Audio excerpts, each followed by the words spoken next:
Hello बच्चों, आज हम लोग क्लास 9th का चैप्टर नंबर 1 स्टार्ट करेंगे, जिसका नाम है बच्चों नंबर सिस्टम। ठीक है, तो सुने।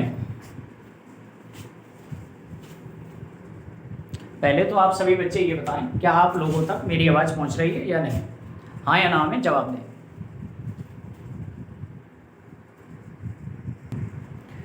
तो चलिए बच्चों, हम लोग बिना टाइम वेस्ट किए अपना चैप्टर नंबर 1 स्टार्ट करते हैं।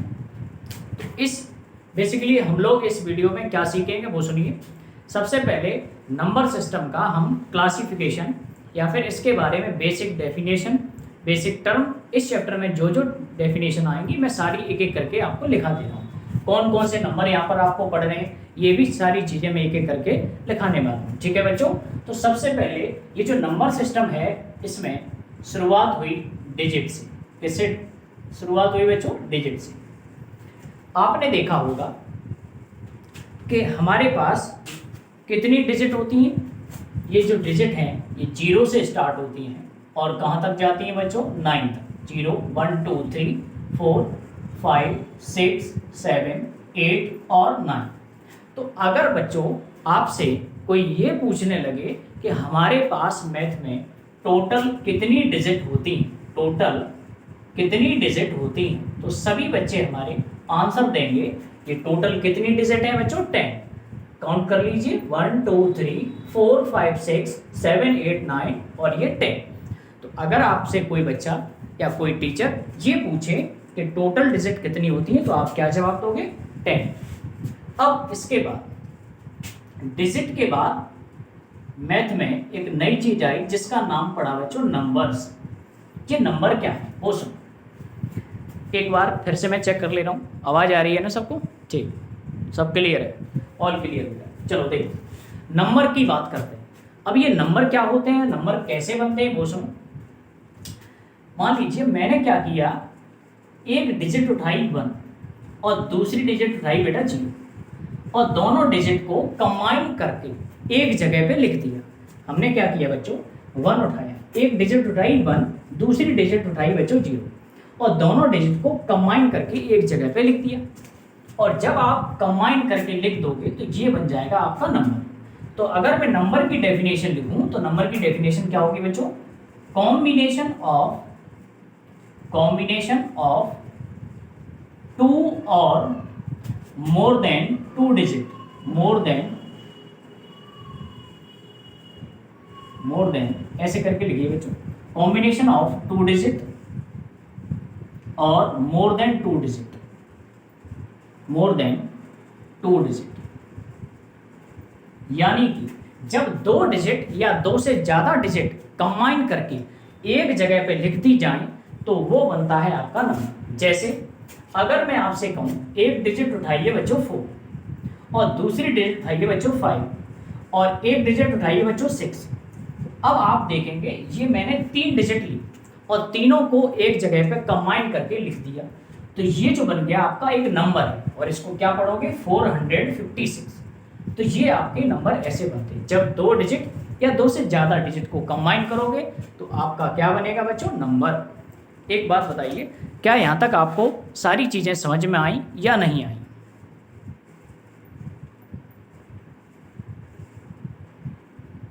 चलो सभी बच्चे कह रहे हैं समझ में आ गई। आगे बढ़ो। यहाँ पे मोर के बाद बच्चों मैंने लिखा था डिजिट, ये आपको दिखाई नहीं दे रहा है। मोर के बाद मैंने लिखा था मोर देन 2 डिजिट। ठीक है, ये मोर है ना, मोर के आगे आपको ये लिखना है देन 2 डिजिट। इसी को हम नंबर बोलते हैं। अब हम बात अपनी आगे बढ़ाते हैं। हम लोग अब चलेंगे नंबर के क्लासिफिकेशन पर। ठीक है बच्चों, एक बार जल्दी से नोट कर लो।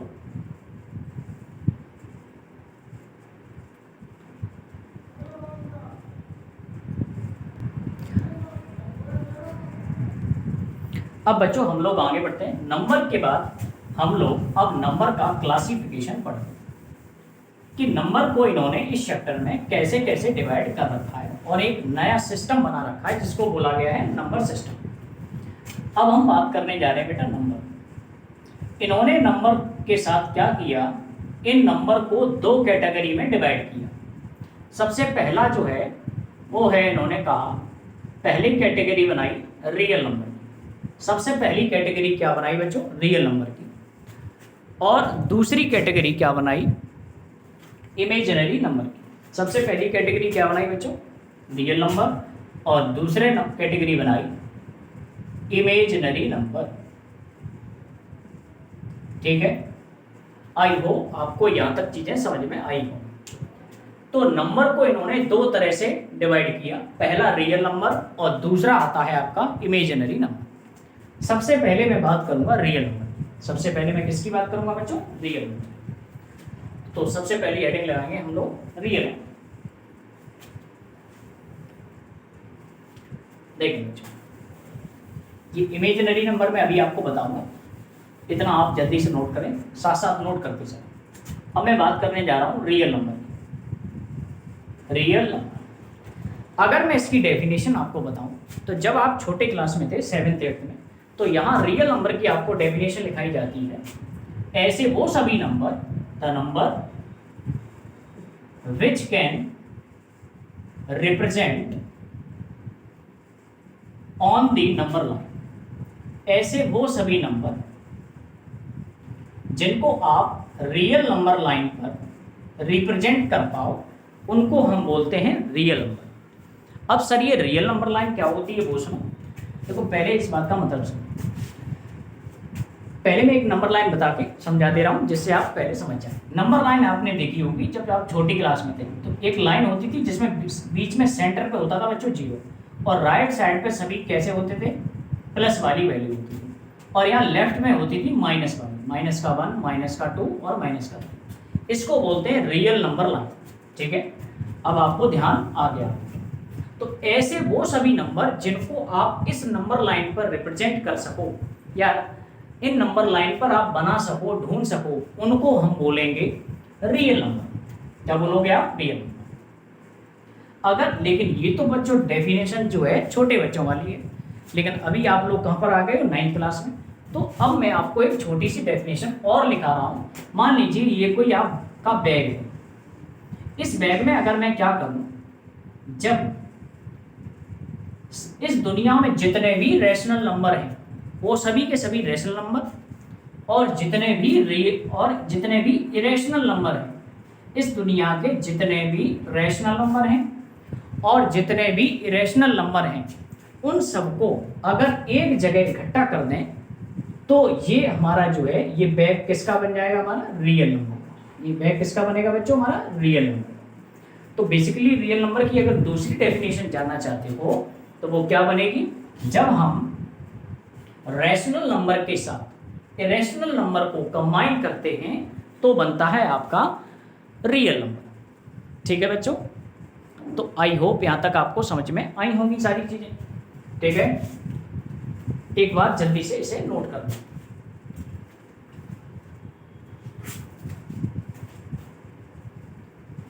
अब सर ये एक बच्चा पूछ रहा है सर ये रैशनल नंबर और इरेशनल नंबर क्या है? तो बेटा इसके लिए थोड़ा सा पेशेंस रखो, मैं अभी आगे वीडियो में बताऊंगा। ठीक है, क्या होते हैं रैशनल नंबर, क्या इरेशनल नंबर होते हैं, थोड़ा सा पेशेंस रखिए। ठीक है बच्चों, अब मैं समझता हूँ आपने यहाँ तक लिख लिया होगा।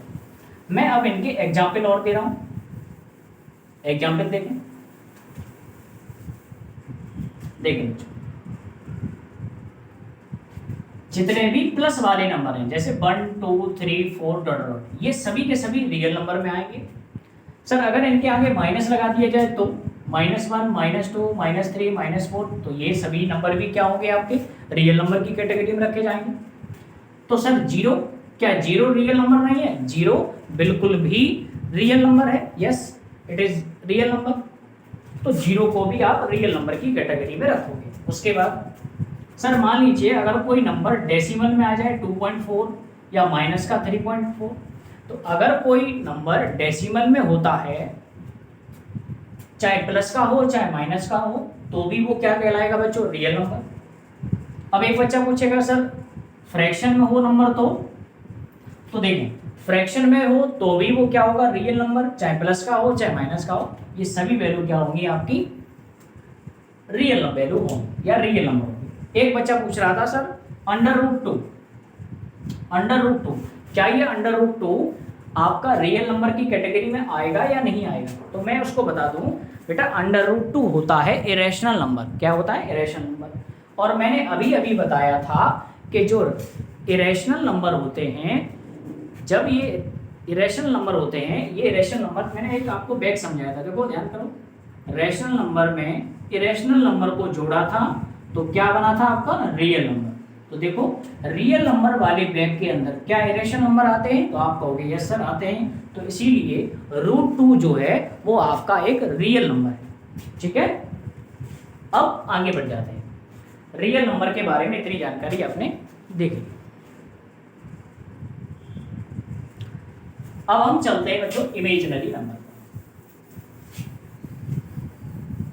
इमेजिनरी नंबर के बारे में जानो। Imaginary number. अब ये इमेजिनरी नंबर क्या होते हैं वो सुनो।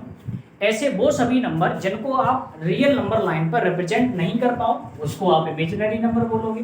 The number which can not represent on the number line. ऐसे वो सभी नंबर जिनको आप नंबर लाइन पर नहीं दिखा पाओ उसको आप क्या बोलेंगे? इमेजिनरी नंबर बोलेंगे। ठीक है, या फिर दूसरे शब्दों में अगर मैं बात करूं तो मैं कहूंगा एनी नेगेटिव नंबर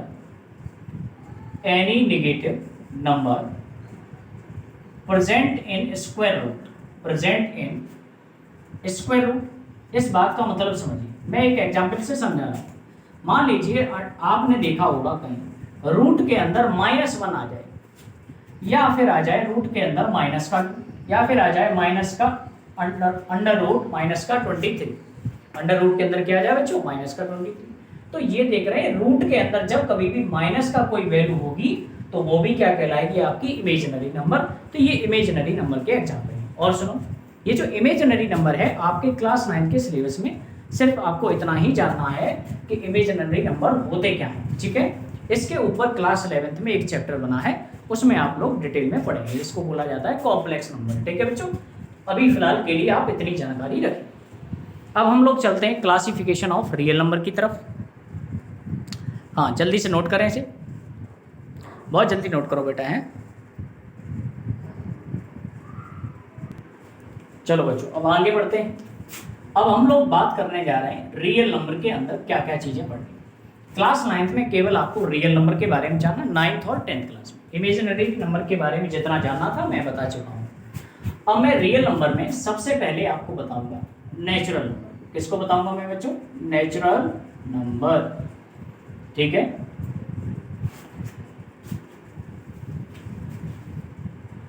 जो बच्चे आज पढ़ रहे हैं बहुत अच्छी बात है, आप लोग ऐसे ही पढ़ें। अगर आप लोग ऐसे ही पढ़ोगे तो मैं डेली पढ़ाऊंगा।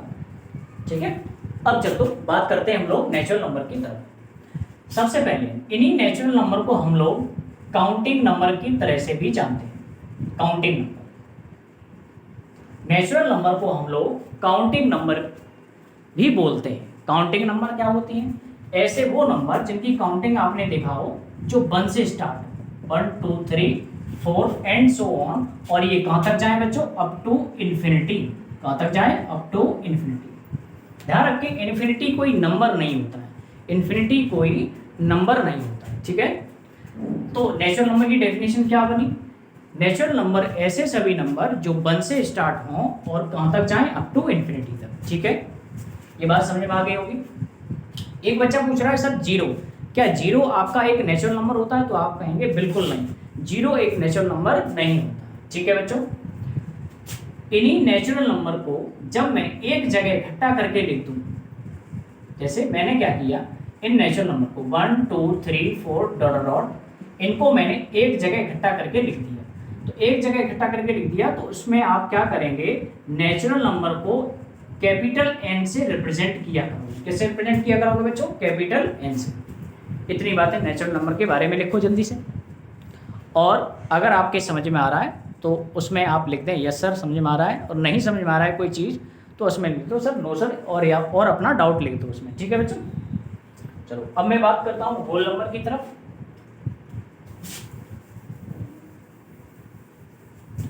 सेकंड है आपका होल नंबर। देखो बच्चों, होल नंबर क्या है वो सुनो। होल नंबर जब आपके ये जो नेचुरल नंबर थे, अभी अभी हमने आपको बताया कि नेचुरल नंबर जो हैं 1 से स्टार्ट होते हैं। कहाँ से स्टार्ट होते हैं बेटा? 1 से। और कहाँ तक जाते हैं? अप टू इन्फिनिटी तक। अगर इन्हीं नेचुरल नंबर में आगे मैं जीरो और लगा दूं, इन्हीं नेचुरल नंबर के साथ अगर मैं जीरो को और लिख दूं, तो ये बन जाते हैं बेटा क्या? Whole number. क्या बन जाते हैं बेटा? Whole number. तो आप कहोगे होल नंबर क्या है? Number starts from zero. कहां से स्टार्ट होते हैं बेटा? जीरो से। और कहां तक जाते हैं? अप टू इन्फिनिटी तक। कहां तक जाते हैं बच्चों? अप टू इन्फिनिटी तक। ठीक है। इन्हीं होल नंबर को जब आप एक जगह इकट्ठा करके लिख दोगे, तो इनको हम कैपिटल डब्ल्यू से डिनोट करते हैं। किससे डिनोट करते हैं बच्चों? कैपिटल डब्ल्यू से। तो ये थी जानकारी आपकी होल नंबर के बारे में। एक बार जल्दी से इसे भी नोट कर लो।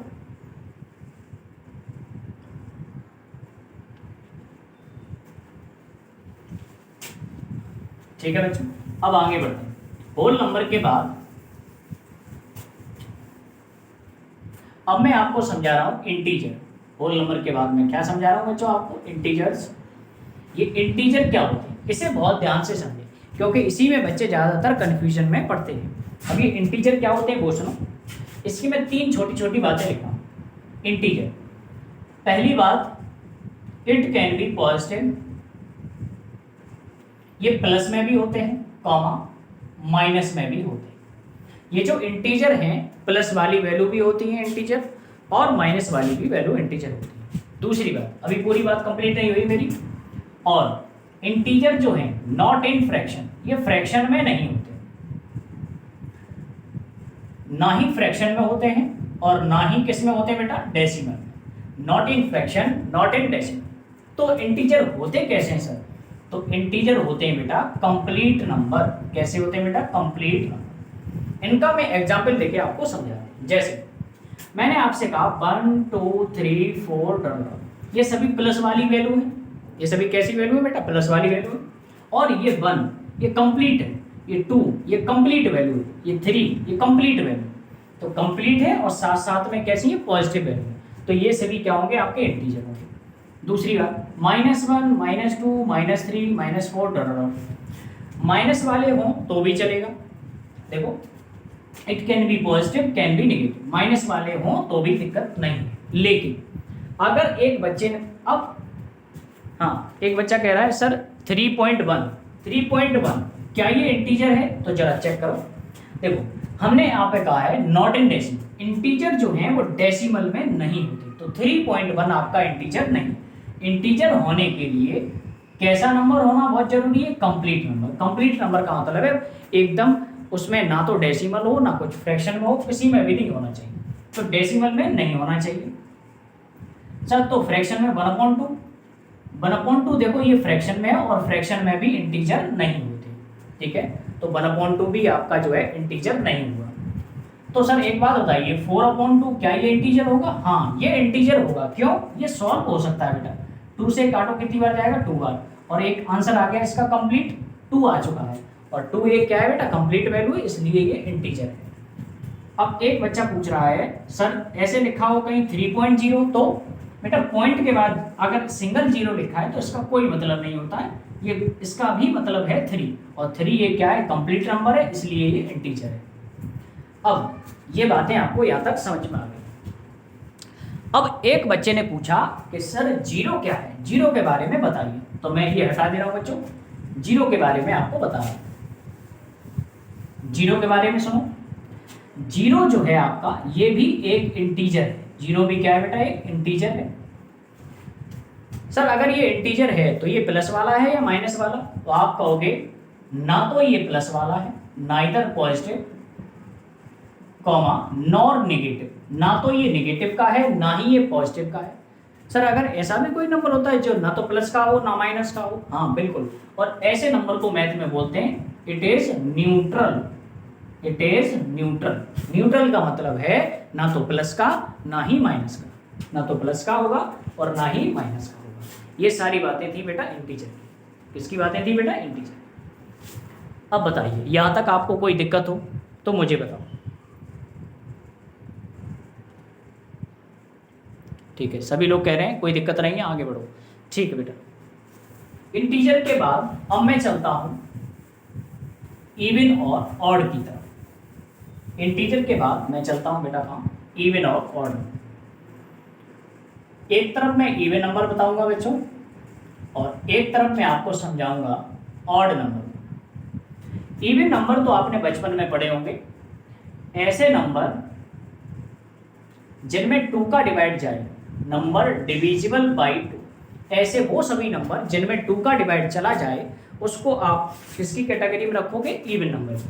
लेकिन जिनमें 2 का डिवाइड नहीं जाए, नॉट डिविजिबल बाई 2, जिनमें 2 का डिवाइड नहीं जाए वो होते हैं बच्चों क्या, आपके ऑड नंबर। एग्जाम्पल देखो, जैसे हो गया 2, 4, 6, 8 डॉट डॉट, इन सभी नंबर में, इन सभी डिजिट्स में 2 का डिवाइड चला जाएगा तो ये क्या कहलाएंगे बच्चों, इवन नंबर। ऐसे ही 1, 3, 5, 7, 9 डॉट डॉट, ये सभी क्या होंगे, इनमें 2 का डिवाइड, इन सभी नंबर में 2 का डिवाइड नहीं जाएगा, इसका मतलब ये क्या होंगे बच्चों, ऑड नंबर। अब एक बच्चे ने लिखा है सर इवन नंबर क्या माइनस वाले हो सकते हैं, तो हम कहेंगे माइनस में होंगे तो चलेगा, इट कैन बी नेगेटिव, ये नेगेटिव भी हो सकते हैं। जैसे माइनस का 2, माइनस का 4, ये भी आपका इवन नंबर है क्योंकि इसमें 2 का डिवाइड जाता है। इवन नंबर की डेफिनेशन इतनी सी है कि उसमें डिवाइड जाना चाहिए 2 का। ठीक है, तो माइनस का 2, माइनस का 4 ये आपका इवन नंबर है, माइनस में हो तो चलेगा। ऐसे सर यहाँ माइनस हो तो भी चलेगा। ठीक है, ये -1, -3 ये भी आपके क्या है, ऑड नंबर है। क्या इतनी बातें समझ में आ गई सबको? चलो, इतनी बातें बच्चों जल्दी से एक बार नोट कर लो, फिर मैं आगे बढ़ता हूँ। इवन नंबर हो गया आपका, ऑड नंबर हो चुका है। अब मैं चलता हूँ प्राइम और कंपोजिट नंबर की तरफ। ठीक है, जल्दी से नोट करो।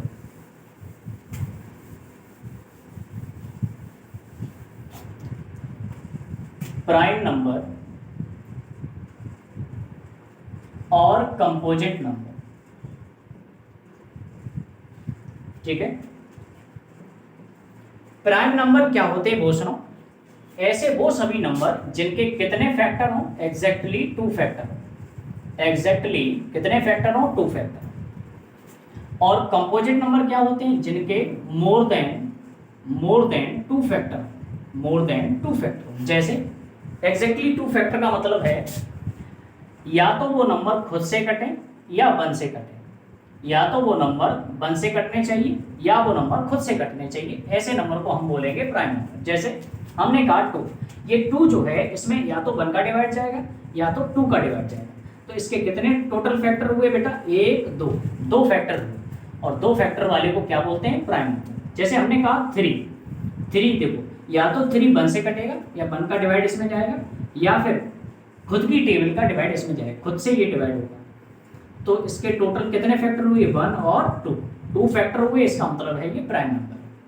तो इसके एग्जाम्पल क्या क्या हुए बच्चे, 2, 3, 5, 7 डॉट डॉट, इस तरह से ये आपके प्राइम नंबर होंगे। कंपोजिट नंबर क्या होंगे, जिनके 2 से ज्यादा फैक्टर हों। जैसे हमने कहा 6, 4 पहले देखो और फिर 6 देखो, 4, 6, ऐसे ही 8, 9 डॉट डॉट। देखो 4 के अगर मैं फैक्टर करूं तो देखो 4 या तो 1 से कटेगा, ठीक है, 2 का डिवाइड भी इसमें चला जाएगा, 4 का डिवाइड भी इसमें चला जाएगा। इसका मतलब देखो इसके कितने फैक्टर हुए, 1, 2, 3, 2 से ज़्यादा फैक्टर हो गए, और 2 से ज़्यादा फैक्टर हो गए तो ये क्या है, कंपोजिट नंबर है। ऐसे इस पर बात करते हैं 6 पर। देखो 6 में या तो 1 का डिवाइड जाएगा, 2 का भी डिवाइड चला जाएगा, ऐसे ही 3 का भी डिवाइड चला जाएगा, ऐसे ही 6 का भी डिवाइड जाएगा। तो आप देख रहे हो 6 के कितने फैक्टर आए, 1, 2, 3 और 4। तो 2 से ज़्यादा फैक्टर हुए, और 2 से ज़्यादा फैक्टर वाले को क्या बोलते हैं हम लोग, कंपोजिट नंबर। अब एक बच्चा डाउट करेगा कि सर हमें ये बताइए कि आपने इसमें 2 लिख दिया, 3 लिख दिया, 5 लिख दिया, 7 लिख दिया, बात ठीक है। ऐसे यहाँ 4 लिखा, 6 लिखा, 8 लिखा, 9 लिखा, लेकिन आपने एक चीज़ नहीं लिखी, और वो है आपका 1। 1 के बारे में थोड़ा बताइए कि 1 आपका प्राइम होता है या कंपोजिट। तो 1 के बारे में हम चलते हैं, ठीक है बच्चों। 1 के बारे में देखो, अब मैं आपको बताने जा रहा हूँ 1 के बारे में। 1, इसे नोट पॉइंट करके लिख लो। ये बन क्या है? तो ध्यान रखें, बन एक यूनिवर्सल फैक्टर है। बन एक क्या है बच्चों? यूनिवर्सल फैक्टर है। और सुनो दूसरी बात, बन के बारे में कुछ पहले मैं बातें लिख दूं, उसके बाद समझाऊंगा। बन के ये एक यूनिवर्सल फैक्टर है, ये बात समझ में आ गई। बन के बारे में दूसरी बात ये है, ये ना तो प्राइम होता है और ना ही क्या होता है ये बच्चों? कंपोजिट होता है। बन ना तो प्राइम होता है और ना ही ये क्या होता है? कंपोजिट होता है। अब ऐसा क्यों? अभी हम इसका मतलब समझें। देखो, ये प्राइम और कंपोजिट क्यों नहीं होता? इसलिए नहीं होता है क्योंकि बन का केवल एक ही फैक्टर है। It has only one factor. It has only one factor. देखो, बन केवल बन से ही इसमें डिवाइड जाएगा, बन से ही कटेगा, ठीक है? बन में केवल बन का ही डिवाइड जाएगा, तो इसलिए इसके कितने फैक्टर होते हैं? बन। लेकिन प्राइम नंबर होने के लिए कितने फैक्टर की हमें जरूरत होती है? 2 की। लेकिन बन के पास तो एक ही फैक्टर है, इसलिए ये प्राइम नहीं होता। दूसरी बात, कंपोजिट क्यों नहीं है? कंपोजिट के लिए 2 से ज़्यादा फैक्टर होने चाहिए, लेकिन बन के पास कितने फैक्टर हैं बेटा? बन केवल 1 फैक्टर है, और 1 फैक्टर है इसलिए ये कंपोजिट भी नहीं है। तो इसीलिए मैंने एक लाइन लिखी है, बन जो है नाइदर प्राइम है नॉर कंपोजिट है। नाइदर प्राइम है नॉर कंपोजिट है। और बन यूनिवर्सल फैक्टर क्यों है? इसको यूनिवर्सल फैक्टर बोलते हैं। ऐसा क्यों? क्योंकि बन का डिवाइड सभी संख्याओं में चला जाता है, इसलिए इसको बन को हम लोग क्या बोलते हैं बेटा? Universal factor. तो बन के बारे में ये सारी चीजें आपको ध्यान रखनी है कि बन ना तो प्राइम होता है ना कंपोजिट होता है। इसके क्यों नहीं होता? इसका रीजन इसलिए क्योंकि इसके केवल एक फैक्टर होते हैं, और इसको क्या बोलते हैं? Universal factor. ठीक है, तो आज की वीडियो में केवल इतना ही पढ़ेंगे। अब नेक्स्ट वीडियो में जो कुछ भी पढ़ेंगे, जो कुछ भी हमारा रह गया, जैसे रैशनल नंबर रह गया बेटा, इरेशनल नंबर रह गया है, और आगे हमारी एक्सरसाइज आनी है उसको सॉल्व करेंगे। तो ठीक है बच्चों, आई होप आपको सारी चीज़ें समझ में आई होंगी। तो चलिए अब मिलते हैं नेक्स्ट वीडियो, तब तक के लिए bye, thank you so much.